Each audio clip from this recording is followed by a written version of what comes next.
Hello, everyone. I would like to thank, again, the organizers who made this amazing event possible.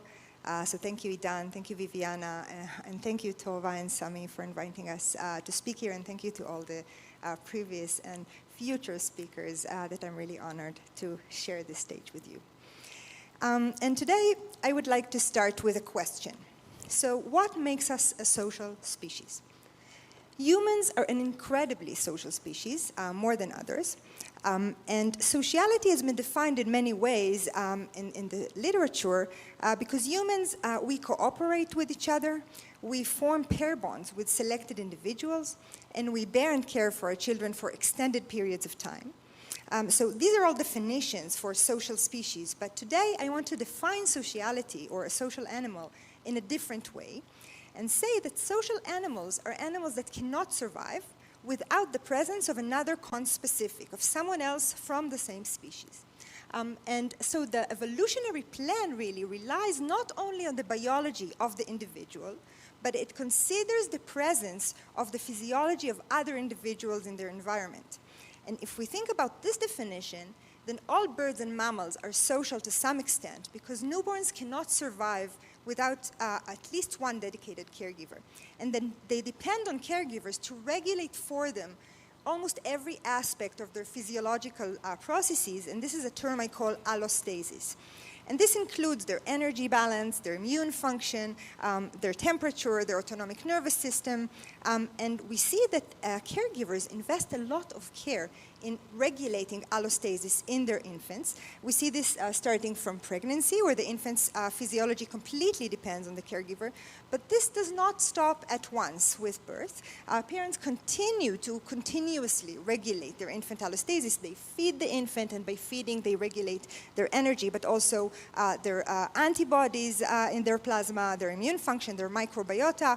Parents sing and touch their infant in order to regulate their temperature, to regulate their heart rate, to regulate their sleep, their arousal levels. And in fact, we can study and research parental behavior with this perspective of taking care of the infant's physiological needs. And in order for this to work, in order for infants to survive without being able to independently regulate themselves, these infants must be equipped with a system that senses their fluctuations in physiological demands. And this system, it is called interoception. The system of interoception is connected to a motor system that signals out these physiological demands to the caregiver. And then, if everything works okay, then there is a caregiver to take care of these signals. In the lab, we can quantify how infants signal out these physiological or these regulatory needs to their caregivers. And we use this model. This is a model of affect, which was presented by James Russell. And we use this model of affect to describe how infants behave. So this model has two axes. The horizontal axis, it's called valence, and it moves from unpleasant to pleasant. And the vertical axis is arousal, moving from low arousal to high arousal.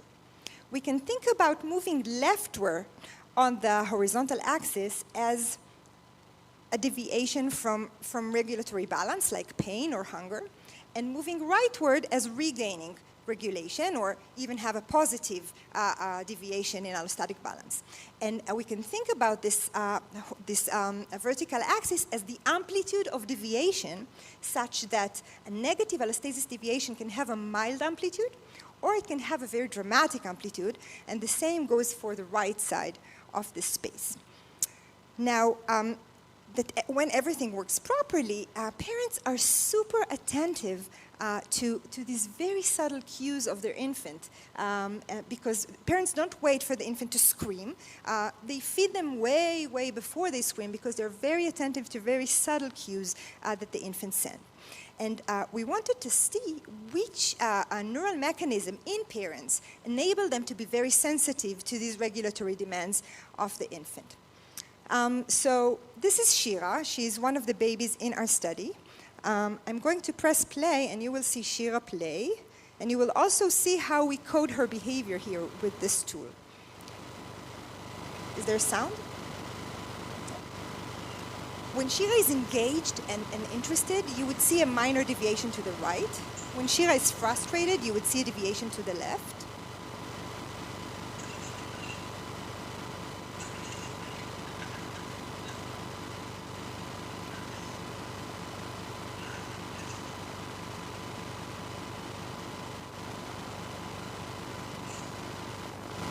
Okay, she's upset. Now, these deviations, as I said, they're very subtle, but for Shira's mom, they're super informative because they bear information about Shira's regulation. And so we put the mother in the scanner, inside lies a mom, and she watches a video of her own infant, and it's not just a random video, but we know exactly what happened in terms of social signaling of regulation in the movie. And so we can test how these social signals in every movie can cause a response in the maternal brain, and we see how and where. And we have used in this experiment a special scanner that allows us to track maternal dopaminergic responses of mothers to their infants while they're watching these videos. And we wanted to see how the dopaminergic systems of mothers responds or encodes these social cues of regulation. And what we see is that when mothers observe videos that contain a lot of social signals like that, we see here on the x-axis, then mothers respond more dopamine. The more signals, the more dopamine in a special region, the nucleus accumbens. We can see it also here. It was mentioned before. It's called the reward circuitry. It's associated with motivation. And we know from non-human animal research, that what regulates the dopamine secretion within the circuit is actually secretion of oxytocin that is secreted from the hypothalamus. So this is a model of a brain circuit that is associated with social interaction and also with emotion, actually. And it contains the amygdala and the medial prefrontal cortex, which you've heard about already. And when these perceive information about the pup, about the infant, they regulate the amount of dopamine secreted in the nucleus accumbens, along with oxytocinergic projections from the hypothalamus. The more oxytocin, the more dopamine are secreted within the circuit, the more the mother would perform maternal behavior with her pups. So this circuit was shown in non-human and human animal research to be super important for maternal behavior, but not only for maternal behavior, also for social behavior at large.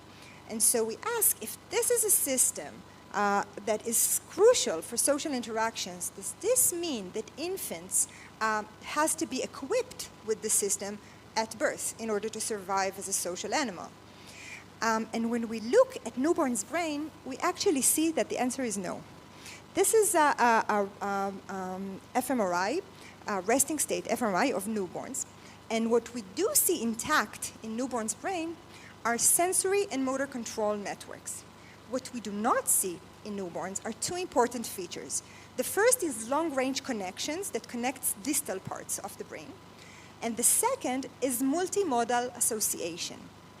Multi-modal association is the ability to integrate information from separate modalities and experience the world as contingent. And interestingly, it is not genetically predetermined. It develops with experience after birth, and it depends on the pup's environment. And so at first, infants experience the world as just unimodal, a bunch of unimodal inputs that does not make any sense. And it takes them weeks to be able to converge them and experience the world in a multimodal way, the way we experience the world. This model can potentially help us understand how multimodal associations are generated in the brain. We see here a model that contains 5 rings, and these rings represent cortical regions depending on their level of lamination. So different types of cortex have different anatomical structures with different amount of lamina. We can see on the most outer ring, the most laminated types of the cortex contain all the primary sensory cortices. We see here the V1, the primary visual cortex, primary auditory cortex, primary somatosensory cortex. And we see that at first information is processed in a unimodal way. Then information is projected to higher order cortical regions, which are less laminated. At first, unimodal information is associated in unimodal association cortices that integrate information from different inputs in the same modality. But then information is projected to multimodal association areas where information is now integrated from the different modalities. Now, multimodal integration is useful not only to experience the world as convergent, it is also useful because it enables the brain to predict. Because now when I get information from V1, I already can have a prediction about what's going to happen in this path of information. And so association cortices really hold, they represent rich multimodal information. And when sensory information is associated like this, it can be grouped into categories and represented as a concept. Concept is a word that was used here before today, which was really useful for me. But we can think about concepts now as multimodal associations that are generated with experience and represented in multimodal association cortices. Let's look at an example. Every four-legged animal that barks is a dog. So a dog can be, it's a very varied population of sensory events. They can be big or small, they can be dark, they can be blonde, but still there is enough statistical regularity among this population that enable us to categorize them and using them as one dog concept. And the dog concept is useful because it enables the brain to predict. It enables the brain to predict both in space and in time. It enables the brain to predict in space because when I see a dog, I know how they're going to sound. And it enables the brain to predict in time because I already know dogs. I have experience with dogs. My brain can predict what's going to happen. It predicts that if I see a dog, they would jump on me, they would drool. If I like dogs, I already have predictions about myself. I would want to approach the dog, or if I dislike dogs, I would maybe have a stress response. So the brain can predict in both space and in time. And a concept can be considered a probabilistic model that is learned with experience. And this is important for emotion because let's think about this little one, okay? She was just born. And she doesn't have any probabilistic models. She doesn't have enough sensory experience to form any multimodal association. She doesn't, everything that she experiences is prediction error simply because her brain cannot predict it. So she's tabula rasa. She doesn't know anything. And something happens while this little creature interacts with a lot of social experts in her environment that makes her, or maybe impacts her brain and her behavior to become a social expert quite fast, actually. Within weeks or months, this little creature that doesn't know anything becomes super sophisticated in social interactions. What might that be? And I want to suggest that the infant's metabolic demands is crucial for the development of concepts and of social behaviors, and I would explain how. So the special evolutionary feature, whereas infants cannot survive without their caregivers, creates a special constellation whereby every time the infant is regulated, it would be in the presence of a caregiver. So this is 100% statistical regularity. This infant would never eat without another human. And if you think about it, allostasis regulation is really the ultimate reward, right? It's food, it's comfort. And so there is a learning constellation whereby 100% statistical regulation every time I'm rewarded, it is associated with social information. Now this can cause three interesting things. The first is that social information becomes more and more salient and more rewarding, and the infant attaches to the caregiver. The second important thing that happens is that, like all social animals, infants learn that the most efficient way for them to regulate their physiology is by social interaction. And the third thing that happens is that infants they become super highly motivated to learn social concepts. And let's, for example, think about mommy for a second as a learned concept. This infant, she's tabula rasa, right? She doesn't know anything. But with repeated care, she acquires repeated experience that associate the exteroceptive information about mommy, how mommy smells, how mommy sounds, how mommy feels like, to the interoceptive information about her own physiology. And so within, let's say 4 or 5 days, this infant already had hundreds of trials learning that this exteroceptive information is very useful for her own purposes. And the mommy concept starts to construct with learning and becomes very efficient because it enables this infant to predict. Now, just by hearing mommy's voice, this baby already has predictions about her upcoming changes in her glucose levels. She can start to secrete insulin. She can start to behave accordingly with suckling behavior, and so on. And the same mechanism, or using the same mechanism, infants can also acquire more abstract concepts, such as emotion concepts. And this is because parents associate abstract ideas to very concrete experiences of allostasis. And so if the infant repeatedly have this affective experience that she feels that has to do with her own body and with the context, and every time she feels this set of experiences, the caregiver tags it with a word.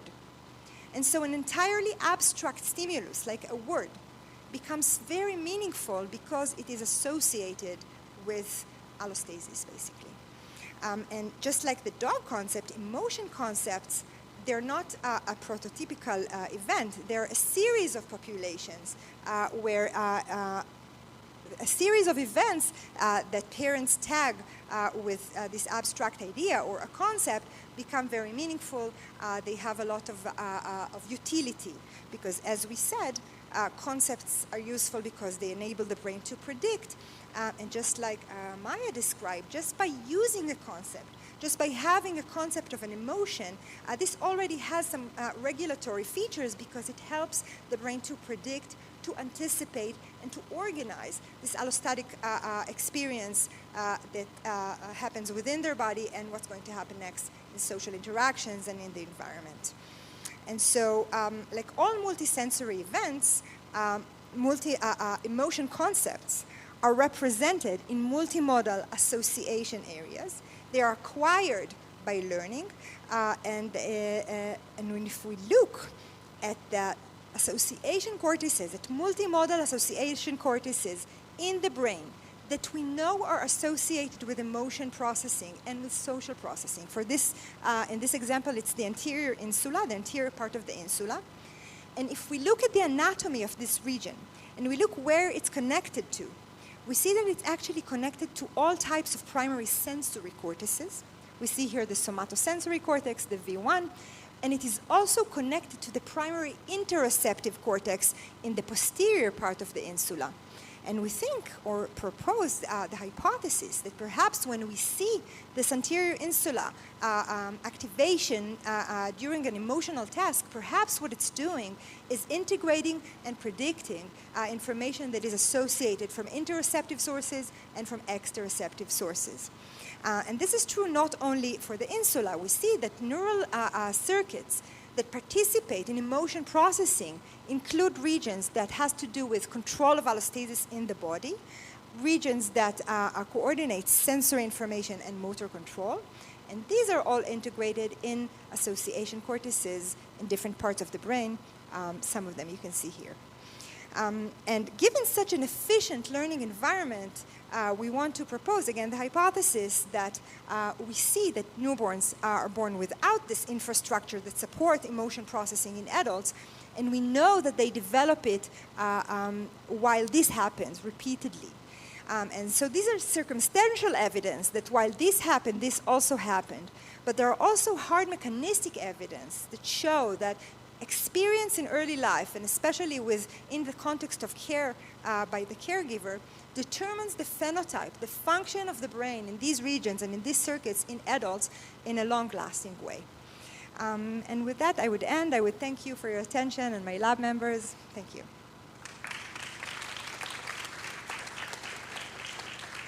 Thank you very much. Questions?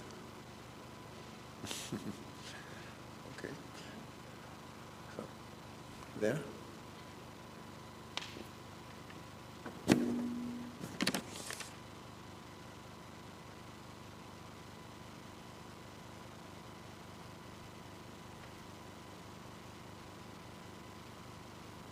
What you are saying would be very interesting for parents to know and to learn. How can you put your theory into practice? What should be changed in parents' behavior toward babies, and how can you teach them to be better parents to allow their babies to grow a better system? Thank you, Viviana. It's an excellent question, and a question that I think about a lot. I think that once we make, first of all, give the parents the confirmation that regulating allostasis of another human being is very hard. You know, when we regulate allostasis of our own body, when we are hungry, our brain has receptors that knows that.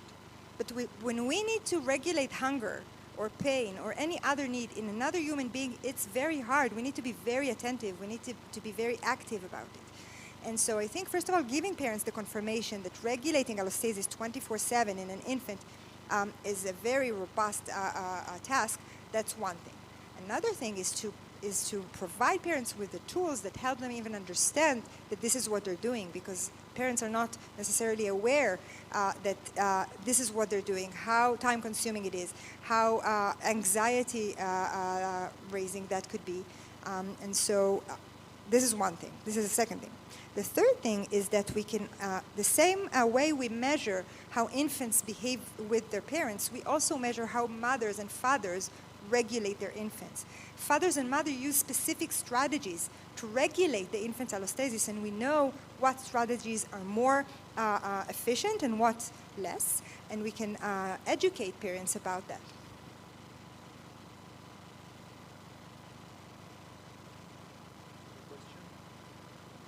Yes, please. Nomi.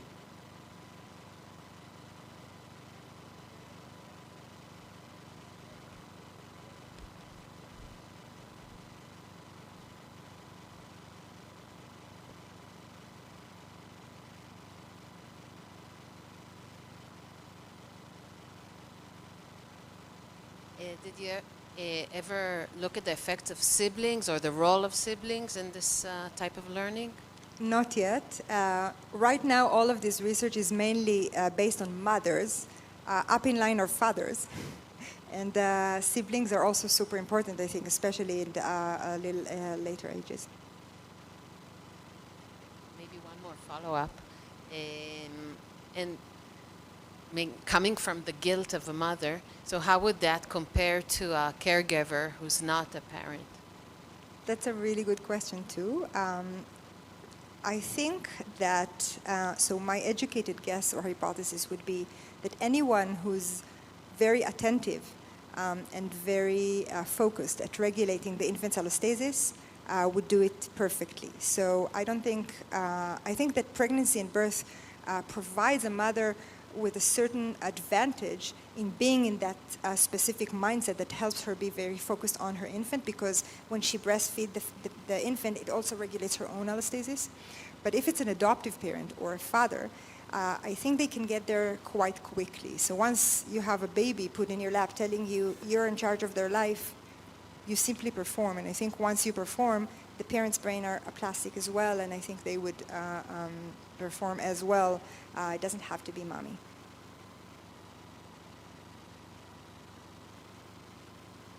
Thank you. I want to ask about the personality disorders that probably occur at these early stages of bonding. And if you think that there is any option of repairing this system at the elder stages. So yes, I think the brain is plastic, as I said. I don't like to think about it as deterministic. It is true that I think infants learn the quickest the more they are dependent on their caregivers. This huge dependency on your caregiver gives you a very robust motivation to learn.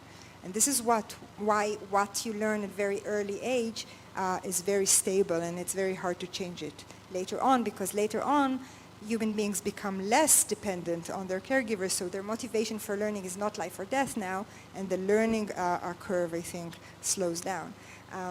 But the brain continues to be plastic, and with repeated exposure, I definitely believe that you can repair maladaptive concepts that were constructed in early ages.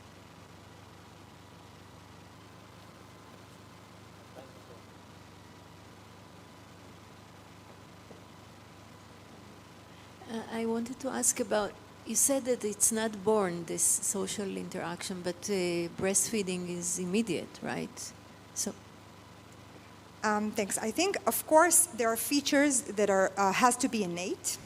I'm just want to suggest that these features are very domain general. So it is enough to be born with a dependency in feeding and with a certain reflex in your lips. You don't have to be born with knowledge about faces or with knowledge about mommy or with these kind of more complex social concepts. I think it's not, there's a more parsimonious explanation, because you can just make this creature dependent in their caregivers, and then you don't have to imbue all this sophisticated knowledge genetically. So of course, there are features that has to be innate. For example, interoception, connection to a motor system, all this has to be innate. The ability to learn has to be innate. Of course, specific behaviors such as suckling behavior has to be innate, otherwise there is no time to learn how to breastfeed.